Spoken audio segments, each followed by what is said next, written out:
Bismillahirrahmanirrahim. Assalamualaikum warahmatullahi wabarakatuh. Alhamdulillah. Alhamdulillahilladzi khalaqal mauta wal hayata liyabluwakum ayyukum ahsanu amala. Asyhadu an la ilaha illallah wahdahu la syarika lah. Wa asyhadu anna sayyidana Muhammadan abduhu wa rasuluh. Allahumma sholli ala sayyidina Muhammad ibni Abdullah wa ala alihi wa man tabi'ahum bi ihsanin ila yaumil qiyamah. Qalu subhanaka la ilma lana illa ma 'allamtana innaka antal alimul hakim. Shadaqallahul azim. Pengurus BKM yang sama kita hormati, ayahanda, ibundaku, jamaah yang dimuliakan Allah Subhanahu wa Ta'ala, yang tidak dapat saya sebutkan satu persatu, yang insya Allah ayahanda dan ibundaku duduk kita di rumah Allah ini, mudah-mudahan insya Allah Allah izinkan kita nanti duduk di surganya Allah sambil menatap wajah baginda Nabi kita Muhammad sallallahu alaihi wasallam. Ayahanda, ibundaku yang dimuliakan Allah Subhanahu wa Ta'ala, apa kabar bunda? Sehat? Alhamdulillah. Nampak gitu, kasih teh langsung kop. Sehat. Ayahanda, ibundaku yang dimuliakan Allah, kembali kita bersyukur kepada Allah. Di ahad ini Allah masih titipkan kita kesehatan dan keafiatan. Dan kita berharap ayahanda, ibundaku, titipan kesehatan dan keafiatan yang Allah titipkan kepada kita mampu menjadikan kita orang-orang terbaik di hadapan Allah. Tatkala kita kembali di hadapan Allah, mudah-mudahan Allah izinkan kita mati dalam keadaan husnul khotimah. Karena ayahanda, ibundaku yang dimuliakan Allah, inilah doa-doa yang selalu kita panjatkan. Ketika perjalanan kehidupan yang sudah kita lalui, dan Allah berikan kita kesempatan mati yang terbaik, mati husnul khotimah. Maka inilah dalam ayat Al-Quran, ketika Allah panggil, ya ayyatuhan nafsul mutmainnah, irji'i ila rabbiki radiyatan mardiyah fadkhuli fi ibadi wadkhuli jannah. Wahai jiwa-jiwa yang tenang, wahai jiwa-jiwa yang tenang. Maka di dalam kitab I'natut Thalibin dikatakan, kubur itu, tanah itu memanggil 10 panggilan kepada manusia yang masih hidup. Satu di antaranya, apa kata tanah, apa kata kubur? Wahai manusia, terserah engkau hidup sesuka hatimu di atas punggungku. Satu saat engkau akan kutelan di dalam perutku.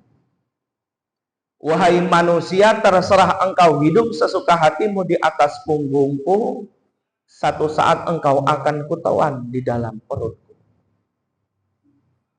Maka Fakhruddin Ar-Razi dalam kitabnya Mafahki Al-Ghaib mengatakan, manusia itu mengalami 2 kali kematian. Kematian pertama, ketika seseorang berada di dalam perut ibunya sebelum ruh itu ditiupkan. Lalu kematian kedua, ketika lepasnya ruh dari jasad. Maka alim ulama katakan, kebanyakan seseorang itu meninggal sesuai dengan kebiasaannya. Kebanyakan seseorang itu meninggal sesuai dengan kebiasaannya. Maka ayahanda, ibundaku yang dimuliakan Allah, maka kita berharap kebiasaan kita istiqomah pengajian ini Mudah-mudahan matinya husnul khotimah. Karena banyak viral itu ayahanda ibundaku. Ada yang lagi baca Quran tiba-tiba meninggal. Kemudian ada yang viral di Aceh itu seorang dosen yang lagi sholat asar kalau nggak salah, ya Pak ya, meninggal. Ada yang zikir, sedap juga pengajian, meninggal, gitu kan enak. Terduduk, terdiam. Rupanya udah nggak lagi. Makanya kalau udah tertidur dibangun, udah meninggal pula. Ayahanda ibundaku yang dimuliakan Allah. Maka izin mohon maaf, ada satu anak jin. Itu tinggalnya di kamar mandi. Ada satu anak jin tinggalnya di kamar mandi, namanya Dasim. Sopo bu? Dasim. Bukan Dasiem, Dasim.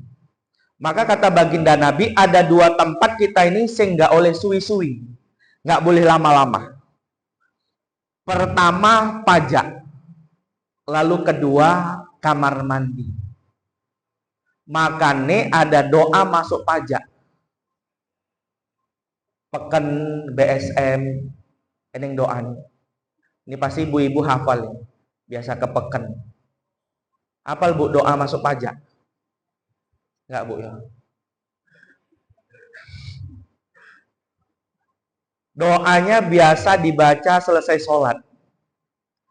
La ilaha illallah wahdahu la syarikalah lahul mulku wa lahul hamdu yuhyi wa yumitu wa huwa ala kulli syai'in qadir. Ini dibaca doa masuk pajak. Nah, biasa kalau ke pajak itu kan bawa istri. Memang rupanya kalau bawa istri itu Pak harus pegang tangannya Pak. Udah baca doa pegang tangannya. Kurasa makannya nggak baca doa, atek KB ada ditukuin. Karena nggak baca doa mungkin. Kadang-kadang nengok jilbab, lari beli jilbab. Nampak gamis, lari beli gamis. Mungkin karena nggak baca doa itu. Lalu kedua kamar mandi. Kenapa Dasim tinggalnya di kamar mandi? Pasti hafal lah ibu ini doa masuk kamar mandi. Apa doanya bu? Allahumma inni a'udzubika minal khubsi wal khaba'is. Ah ini doa masuk kamar mandi. Ojo kebalik bu. Ini tetanggaku masuk kamar mandi dibacanya doa turu, doa tidur.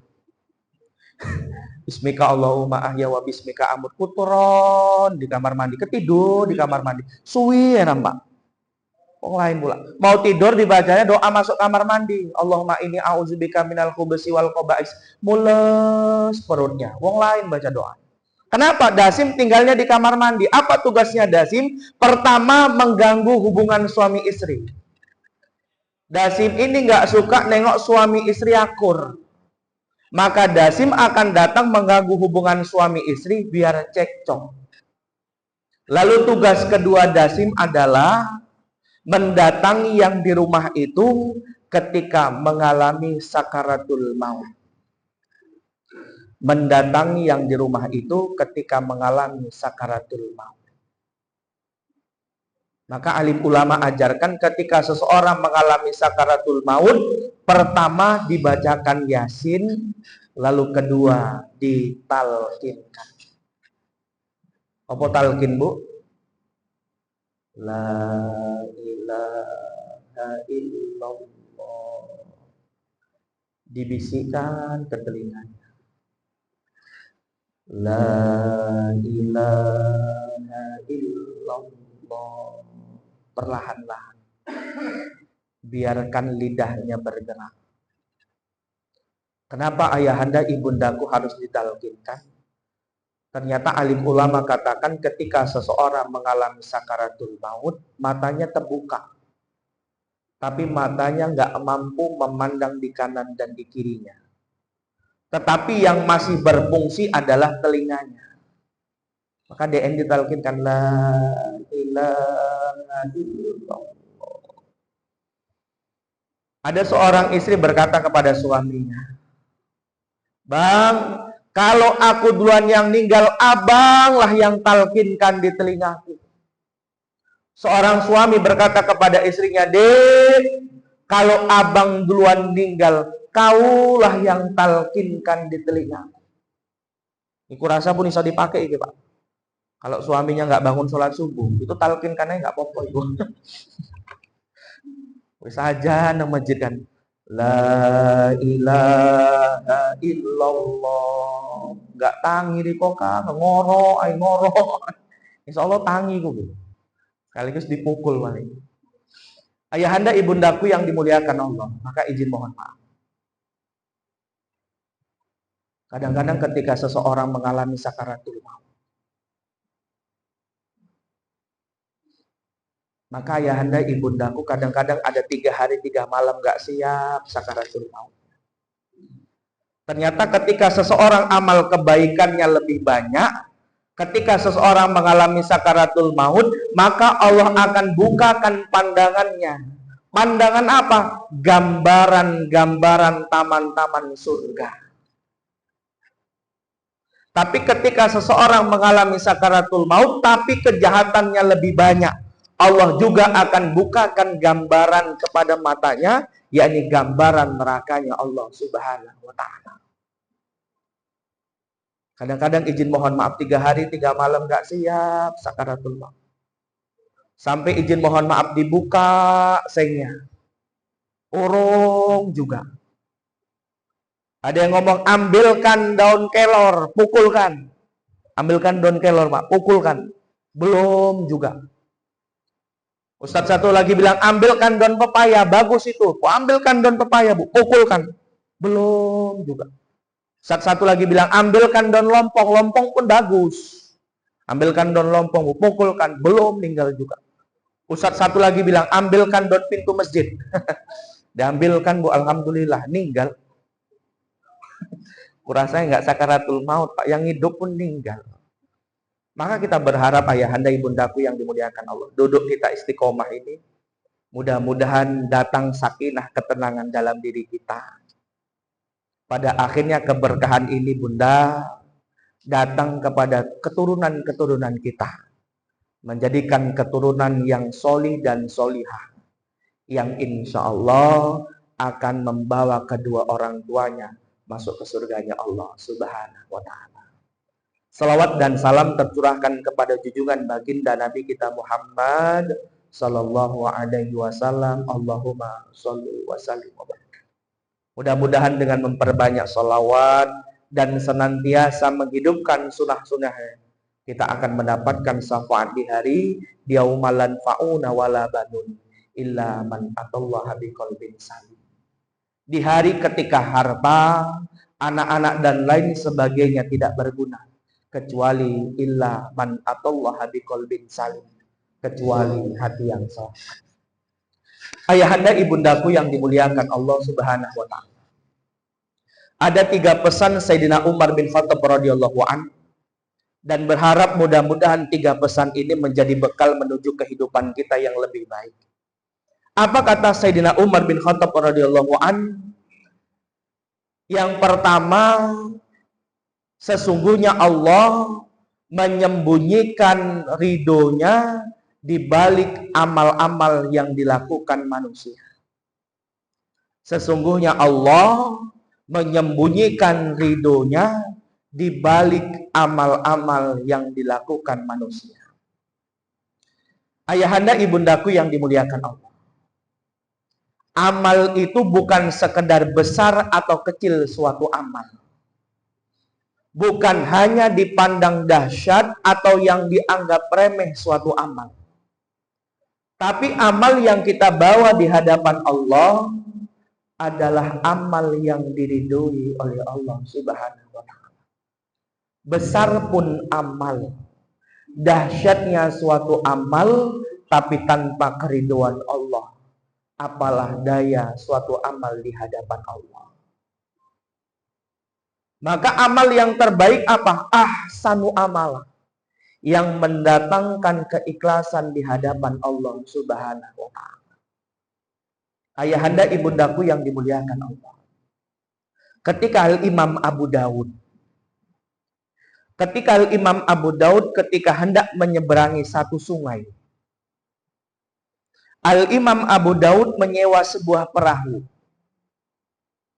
Manakala sampai di setengah perjalanan, Al-Imam Abu Daud berkata kepada si tukang perahu, "Wahai si tukang perahu, bisakah kita kembali ke tepian?" Lantas si tukang perahu terkejut. "Wahai Imam, bukankah kita sudah setengah perjalanan? Kenapa kita harus kembali ke tepian?" Kemudian Al-Imam Abu Daud katakan, "Wahai si tukang perahu, sesungguhnya aku mendengar orang yang berada di tepian, dia sedang bersin, dia mengucapkan kalimat tahmid, tapi belum ada yang mengucapkan tarhim kepadanya." Kemudian kata Imam Abu Daud, "Bahkan akan aku bayar ketika nanti sampai di tepian." Karena ayahanda ibundaku yang dimuliakan Allah. Karena ketika seseorang bersin, apa yang terucap ayahanda ibundaku? Alhamdulillah. Kenapa alhamdulillah?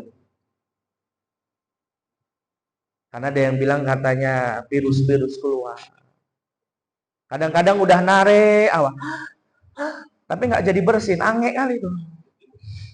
Walaupun jadi musibah di sekelilingnya. Itulah yang ketika Al-Imam Abu Daud, apa kata Al-Imam Abu Daud? Ada seseorang yang bersin tadi, dia mengucapkan kalimat tahmid, tapi belum ada yang mengucapkan tarhim kepadanya. Bahkan kata Al-Imam Abu Daud, bahkan akan aku bayar ketika nanti sampai di tepian. Akhirnya kesepakatan bersama, perahu tadi kembali diputar. Sampai di tepian, Al-Imam Abu Daud berkata kepada orang yang bersin tadi, "Yarhamukallah." Kemudian perjalanan dilanjutkan. Yang luar biasanya ayahanda ibundaku yang dimuliakan Allah.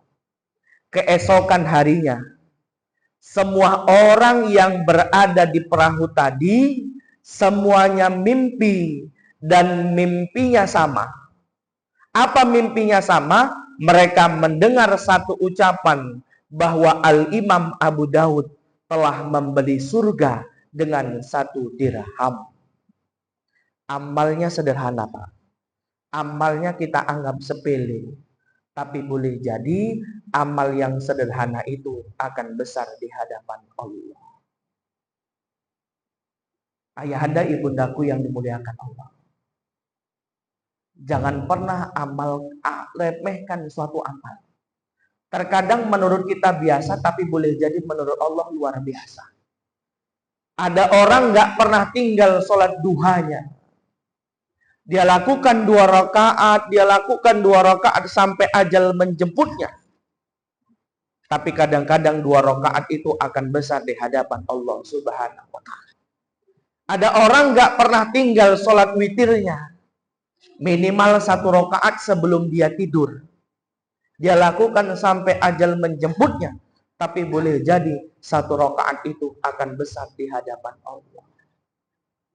Ada orang nggak pernah tinggal sholat tahajudnya. Dia lakukan tiap malam 2 rakaat sampai ajal menjemputnya. Tapi 2 rakaat ini akan besar di hadapan Allah.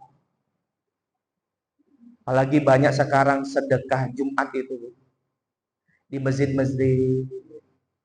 Ada yang ngasih pisang. Kadang-kadang ada yang ngasih mihun. Yang kecil-kecil itu mihun, Pak. Mihun. Kadang ada juga lontong. Istiqomah dia lakukan. Ini roti-roti ini dari siapa nih, Pak? Dari masjid ya? Dari masjid ya. Jamaah, Pak? Jamaah. Walaupun istiqomah. Tiap ahad subuh, dari aku ya rotinya. Ahad depan nggak roti, dari aku lontongnya. Ya Allah, itu kan enak. Ini tiap ahad roti, Pak. Kadang-kadang lontong nggak? Enggak ya? Mantau usul Pak minggu depan ya kan Pak. Tapi istiqomah. Kadang-kadang ada di kampung-kampung itu, ibu-ibunya kompak. Dari aku ya kacangnya, dari aku lontongnya, dari aku udang kecepenya. Ada yang satu lagi, dari aku keropoknya yo. Kompak, tapi istiqomah. Karena boleh jadi bundaku yang dimuliakan Allah, amal yang kita anggap sederhana tapi besar di hadapan Allah Subhanahu. Maka ada satu ayat ayahanda ibundaku. Ayat ini dibaca, kadang-kadang ada beberapa masjid pakai, ada musola pakai, ada juga yang nggak pakai. Ayat ini dibaca sebelum muazin azan. Akhirnya di kampung-kampung ayat ini dikatakan doa sebelum azan, padahal bukan. Apa ayatnya bunda? Innallaha wa malaikatahu yusholluna 'alan nabi ya ayyuhalladzina amanu shollu 'alaihi wa sallimu taslima. Apa kira-kira artinya ini? Sesungguhnya Allah dan para malaikatnya berselawat kepada Nabi Muhammad sallallahu alaihi wasallam. Maka ayat ini luar biasa ayahanda ibunda.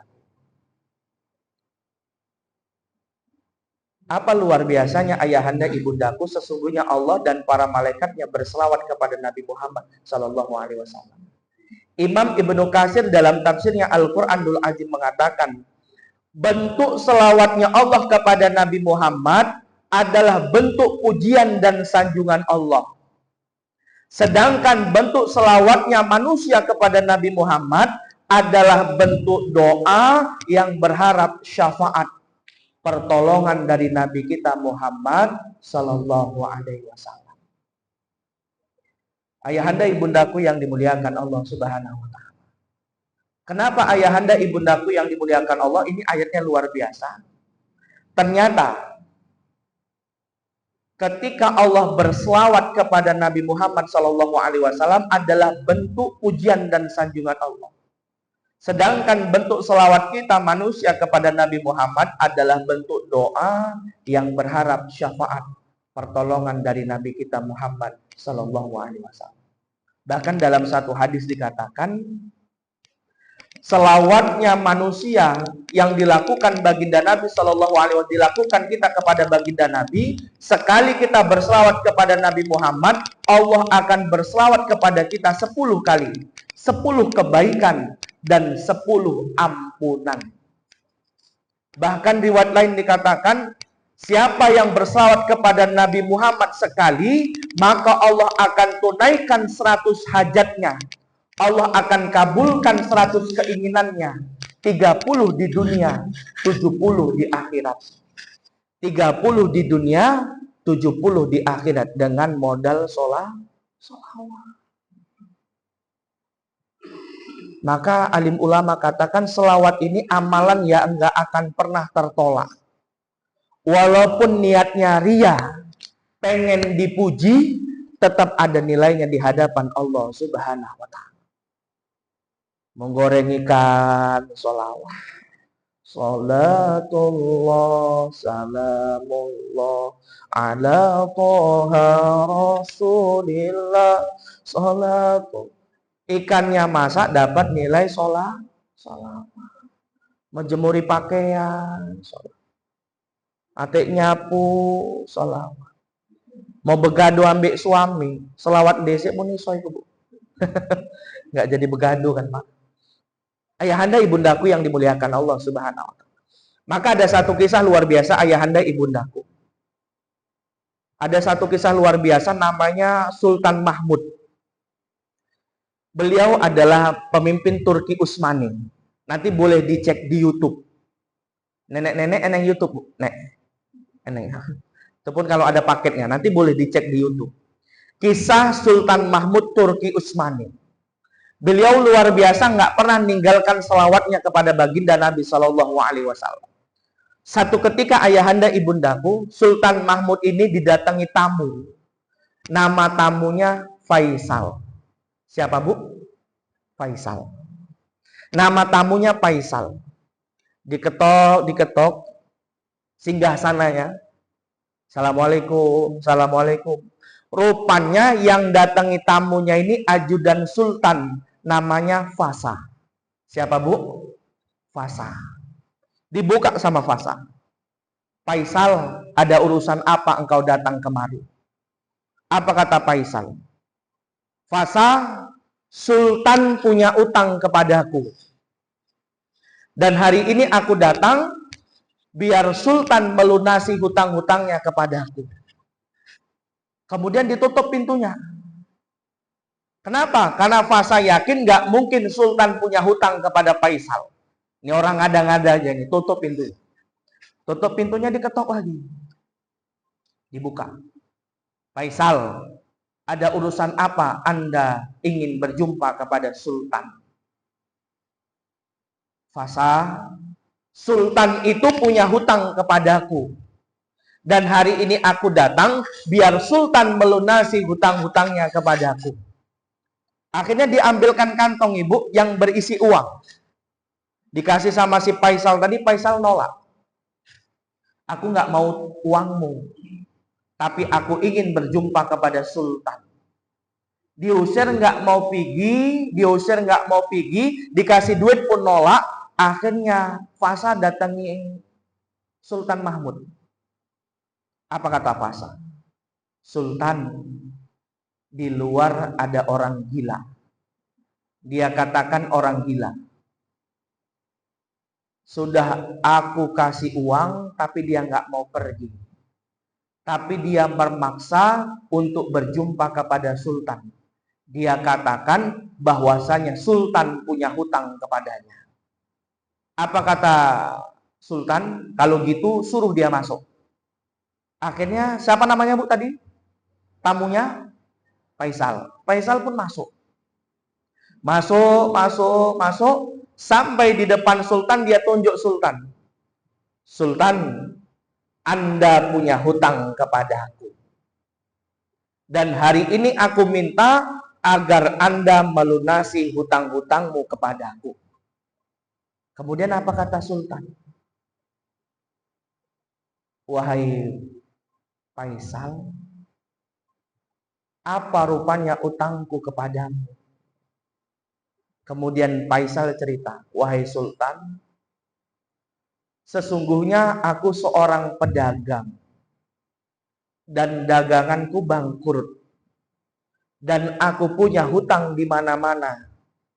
Aku sudah berdoa kepada Allah dan aku sudah berselawat kepada Nabi Muhammad. Tapi ada satu malam ketika aku selesai berselawat kepada Nabi Muhammad, aku tertidur dan Nabi Muhammad hadir dalam mimpiku dan dia katakan, sampaikan salamku kepada Mahmudku, sampaikan salamku kepada Sultanku. Faisal yang cerita ini Bu, Sultan Mahmud yang dengar ceritanya si Faisal ini tertunduk nangis netes air matanya. Apa yang disampaikan Rasul kepadaku, sampaikan salamku kepada Mahmudku. Sultan langsung megang kantong yang berisi uang, dikasih sama si Faisal tadi. Lalu yang kedua Ibu, apa yang disampaikan Rasul kepadaku, sampaikan salamku kepada Mahmudku, kata Faisal tadi. Kembali Sultan megang kantong yang berisi uang, dikasih yang kedua kali. Kemudian apa kata Sultan? Apa yang disampaikan Rasul kepadaku, sampaikan salamku kepada Mahmudku. Sampai ketiga kalinya Faisal ngomong kayak gitu, 3 kali juga Sultan megang kantong yang berisi uang, dikasih sama si Faisal tadi. Ketika kantong yang ketiga yang berisi uang, apa kata Faisal? Sultan, cukup. 3 kantung yang berisi uang ini sudah cukup melunasi hutang-hutangku dan menyelesaikan seluruh persoalanku, dan izinkan aku pergi meninggalkan singgah sanamu. Akhirnya Ibu, si Faisal tadi meninggalkan singgah sana, keluar. Jalan keluar. Ajudannya siapa tadi namanya Bun? Fasa. Fasa tadi yang nengok Sultan ngasih uang tadi 3 kali, marah. Apa kata Fasa? Sultan, aku khawatir si Faisal tadi akan menghabiskan hartamu. Karena setiap engkau katakan apa yang disampaikan Rasul kepadaku, Faisal katakan, sampaikan salamku kepada Mahmudku. Engkau selalu ngambil kantong yang berisi uang, dan aku khawatir uangmu habis. Apa kata Sultan? Pasar, jangankan cuma uang, jangankan cuma harta. Kalau dia minta singgah sanaku, kalau dia minta diriku, akan aku serahkan juga kepadanya. Apakah engkau tidak paham apa yang dimaksudkan mimpinya si Faisal tadi? Tidak, wahai Sultan. Sultan cerita, Bunda. Apa kata Sultan? Faisal, sesungguhnya aku punya amalan sholawat. Tiap malam sebelum tidurku, aku nggak pernah tinggal sholawatku kepada Nabi Muhammad. Tapi ada satu malam manakala pekerjaanku banyak, pekerjaanku numpuk, dan aku tertidur di meja kerjaku, dan aku lupa berselawat kepada Nabi Muhammad, dan Nabi Muhammad yang menegurku melalui mimpinya si Faisal tadi. Bundaku yang dimuliakan Allah, rupanya Sultan ini punya amalan selawatnya nggak pernah tinggal tiap malam. Tapi cuman gara-gara lupa, bukan disengaja. Yang biasanya istiqomah selawat kepada Nabi Muhammad, tapi gara-gara lupa sampai tertidur di meja kerjanya, dia lupa berselawat kepada Nabi Muhammad, tapi Nabi Muhammad yang nyariin. Seolah-olah kalau bahasa kita, Bunda, mana selawat yang biasa dikirim hadir, tapi ini enggak ada kecarian. Maka ya handai bundaku yang dimuliakan Allah Subhanahu wa ta'ala. Dan Sultan itu punya kedudukan yang luar biasa. Sibuk luar biasa, tapi enggak pernah meninggalkan selawatnya kepada Nabi Muhammad. Hari ini mohon maaf bundaku yang dimuliakan Allah, ayah handai bundaku, kita yang mengaku cinta kepada baginda Nabi, kita yang mengaku umat Nabi Muhammad, kita yang mengaku berharap nanti duduk sama Nabi Muhammad, kita yang mengaku berharap mendapatkan syafaat Nabi Muhammad. Izin kalau ditanya, dari tadi malam ba'da isya sampai datangnya subuh ini, sudah berapa kalilah lisan kita mengaturkan selawat kita kepada Nabi Muhammad Sallallahu Alaihi Wasallam. Kita yang ngaku cinta umat Nabi Muhammad, kita yang berharap memandang wajah Nabi Muhammad, kita yang berharap duduk sama Nabi Muhammad. Kita tanya dalam diri kita pribadi masing-masing. Mungkin kalau yang amalannya 100 kali, 50 kali, alhamdulillah. Kadang-kadang punya amalan ribuan, ratusan. Yang kita sedihkan ayahanda ibundaku, kadang-kadang mohon maaf. Jangankan ratusan kali, jangankan ribuan kali. Kadang-kadang satu hari pun dia lupa berselawat kepada Nabi Muhammad Sallallahu Alaihi Wasallam. Ayahanda ibundaku yang dimuliakan Allah, maka berharap mudah-mudahan lisan kita sering berselawat kepada baginda Nabi. Pada akhirnya bundaku yang dimuliakan Allah, selawat kita inilah yang mengantarkan syafaat baginda Nabi. Karena ayahanda ibundaku, nikmat besar ketika Nabi Muhammad itu hadir dalam mimpi kita. Karena alim ulama katakan Nabi Muhammad itu ketika seseorang hadir ke dalam mimpi manusia, alim ulama katakan ketika Nabi Muhammad hadir dalam mimpi kita, insya Allah sudah dipastikan itu adalah baginda Nabi Sallallahu Alaihi Wasallam. Kenapa ayahanda ibundaku? Iblis itu mampu menyerupai siapapun wujudnya, tapi dia tidak mampu menyerupai wujud baginda Nabi Muhammad Sallallahu Alaihi Wasallam. Mudah-mudahan hati kita bersih, istiqomah menjalankan kebaikan ini. Berkenan Nabi Muhammad itu hadir dalam mimpi kita.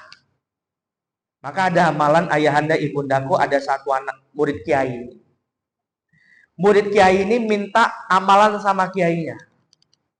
Apa kata murid kiainya? Kiai, kasihlah aku amalan kiai. Amalan apa?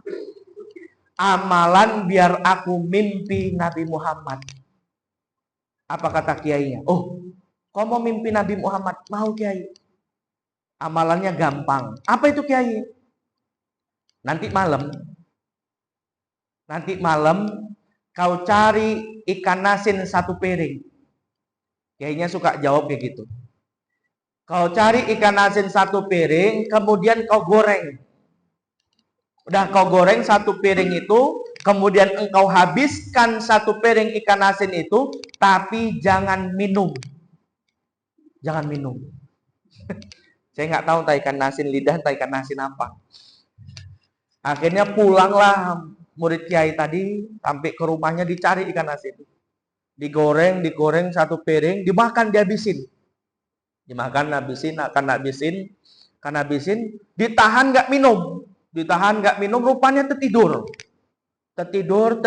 pagi-paginya datangi Kiainya marah-marah. Kiai ini pembohong, Kiai ini penipu. Kenapa penipu? Kata Kiai kalau goreng ikan asin 1 piring nggak tidur, nahan, akan mimpi Nabi Muhammad. Tapi aku nggak mimpi Nabi Muhammad. Ditanya Kiainya, memangnya kau mimpi apa? Kiai, aku mimpi air minum, aku mimpi sungai, aku mimpi air. Apa kata Kiainya? Cemana kau mau mimpi Nabi Muhammad? Yang kau ingat sebelum tidurmu bukan Nabi Muhammad, tapi yang engkau ingat dalam sebelum tidurmu itu adalah air. Engkau nggak minum itu karena engkau dengar ucapanku nggak minum, tapi terbawa sampai tidurmu, bahkan terbawa sampai mimpimu. Izin ayahanda ibundaku yang dimuliakan Allah. Maka kadang-kadang gitu, Bu. Cemana awak mau mimpi Nabi Muhammad? Kadang-kadang yang teringat kereta. Pernah aku, Bu. Mimpi kereta hilang. Terbangun awak.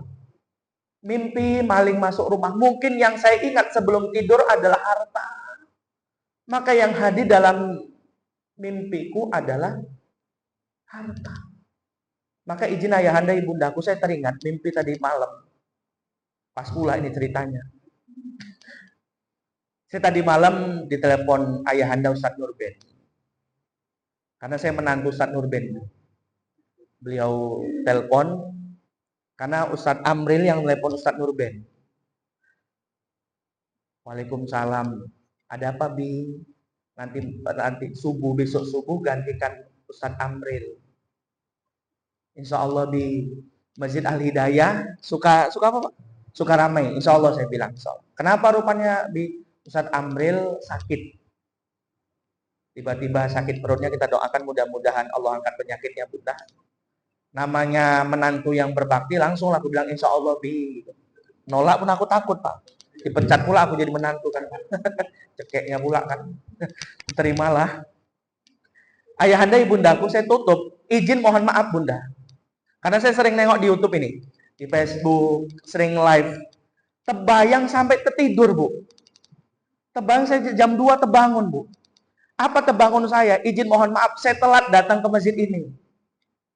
Telat. Dan sampai orang tua itu marah-marah. Terbangun saya, astagfirullahaladzim, rupanya masih jam 2 pagi. Ya Allah. Saking terbawa itu, Pak. Kenapa? Karena dari tidur saya bingung. Ya Allah. Berat kali lah sampaikan Masjid Al Hidayah ini. Al Hidayah kan, Pak? Al Hidayah. Karena saya tengok ustadznya senior-senior semua. Guru-guru saya semua. Sampai terbawa mimpi, saking takutnya itu, Bu. Izin mohon maaf, betul ini ceritanya. Sampai saya terbangun jam 2, astagfirullah. Tidur. Kemudian saya buat alarm jam 3:30, jam 4 baru saya bangun. Alhamdulillah. Ayahanda ibundaku yang dimuliakan. Mungkin yang saya ingat tadi sebelum tidur tadi, Masjid Al Hidayah. Tengok jamaahnya luar biasa, ustadz-ustadznya senior. Terbawa. Maka ayahanda ibundaku yang dimuliakan Allah, dan berharap mudah-mudahan nikmat besar ketika Nabi Muhammad itu hadir dalam mimpi kita, dan kita berharap kita yang hadir ini mudah-mudahan diberikan kesempatan Nabi Muhammad itu hadir dalam mimpi kita. Amin ya rabbal alamin. Ayahanda ibundaku yang dimuliakan Allah.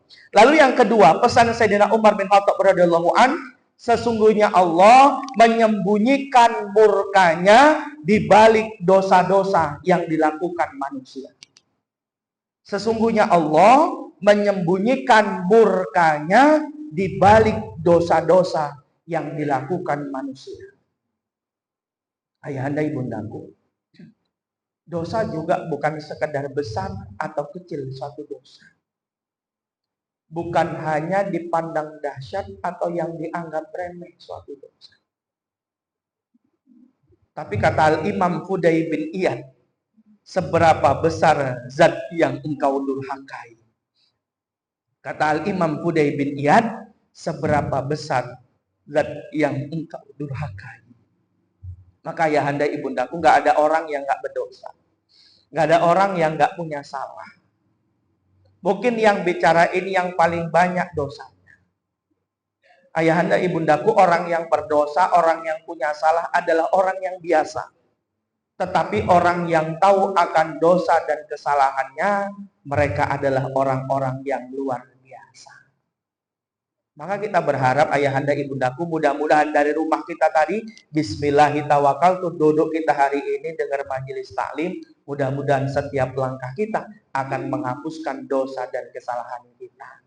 Amin ya rabbal alamin.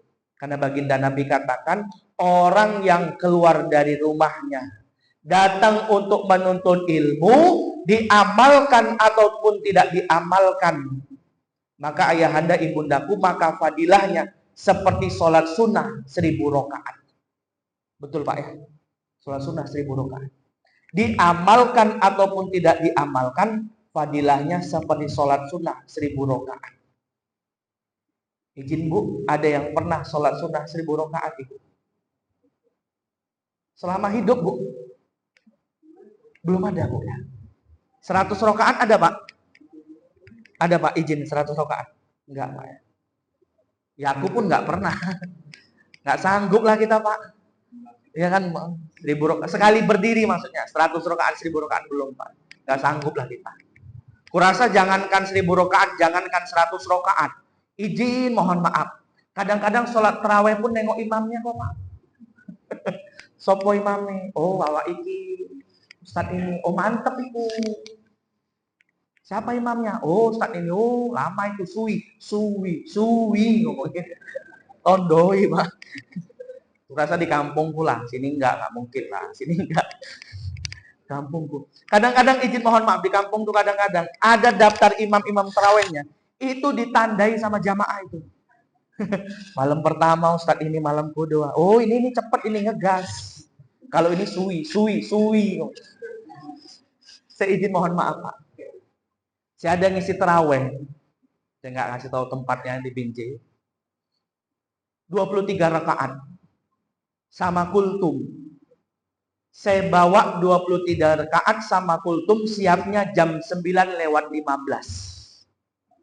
Kadang-kadang paling lama jam 9:20.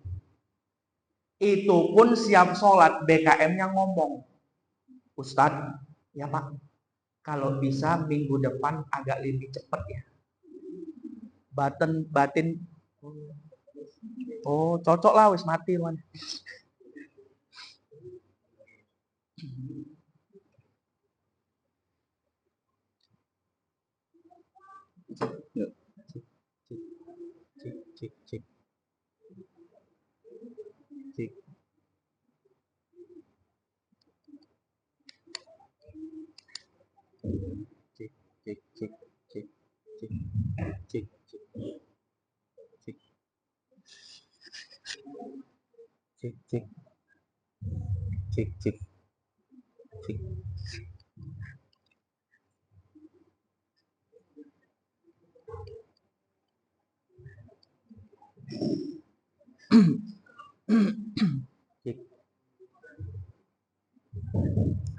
Cik. Terlalu lama Bu ya. Cocok doa lagi ya. Udah ganti Bu, nanti kalau wis mandi kita tutup aja lagu doa ya Bu ya. Saya mana tadi Bu? Lali pun aku. Oh iya Milan. Iku sing diinget ya Bu ya. Batin dalam hati Bu, ya Allah. Udah 23 rakaat sama kultum jam 9:15 mau lebih cepat. Batin dalam hati kasihan, kakek-kakek, nenek-nenek di belakang, dengkulnya bunyi semua. Keletak, keletak, keletak. Ayahanda ibundaku yang dimuliakan Allah. Izin mohon maaf ayahanda ibundaku, kadang-kadang gitu. Maka jamaah tahu itu. Yang imamnya lama, imamnya cepet, tahu itu ditandai aja dari takbirnya. Yang takbirnya cepet, Allahu Akbar. Oh, ini cepet, ini mantep. Tapi sing suwi, Allahu Akbar. Siap jam piro lagi. Tapi kini enggak lah, kini enggak. Ayahanda ibundaku yang dimuliakan Allah. Izin mohon maaf lalu yang ketiga. Tengok udah pada habis juga tehnya sama lotinya dan kita lanjut aja terus. Yang ketiga ayahanda ibundaku, sesungguhnya Allah menyembunyikan para kekasih-kekasihnya yang dianggap remeh. Sesungguhnya Allah menyembunyikan para kekasih-kekasihnya yang dianggap remeh. Ayahanda ibundaku yang dimuliakan Allah itu tidak melihat paras kita. Allah tidak melihat pakaian kita, tapi yang Allah lihat adalah hati kita. Innallaha la yanzuru ila suwarikum wa a'malikum walakin yanzuru ila qulubikum. Sesungguhnya Allah tidak menilai orang dari rupanya. Allah tidak pernah menilai orang dari pangkat dan jabatannya, tetapi Allah menilai orang dari hatinya. Maka ayahanda ibundaku jangan pernah kita remehkan, mungkin izin mohon maaf. Kita istiqomah melakukan amal kebaikan ini. Tapi jangan pernah menganggap diri kita lebih baik daripada orang lain. Awak bagus istiqomah pengajian. Tapi jangan sekali-kali mencela orang yang tidak pernah pengajian. Bagus awak dari masjid ini, datang pulang nanti. Delok ikut delok. Subuhnya pun nggak pernah itu jijik makunya. Kita lah ini ahli-ahli surga. Ayahanda ibundaku, kita ingat bagaimana iblis itu diusir dari surga karena merasa dirinya lebih baik daripada Adam. Maka izin ayahanda ibundaku yang dimuliakan. Maka kita berharap ayahanda ibundaku, buah dari amal kebaikan yang kita lakukan mampu istiqomah, semakin tawaduk di hadapan manusia.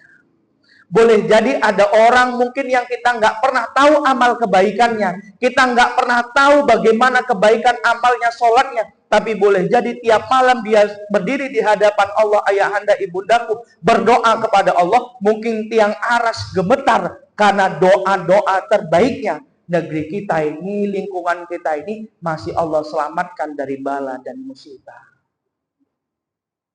Ayahanda ibundaku yang dimuliakan Allah. Maka buah dari amal kebaikan itu merasa tawadu, semakin rendah hati di hadapan manusia.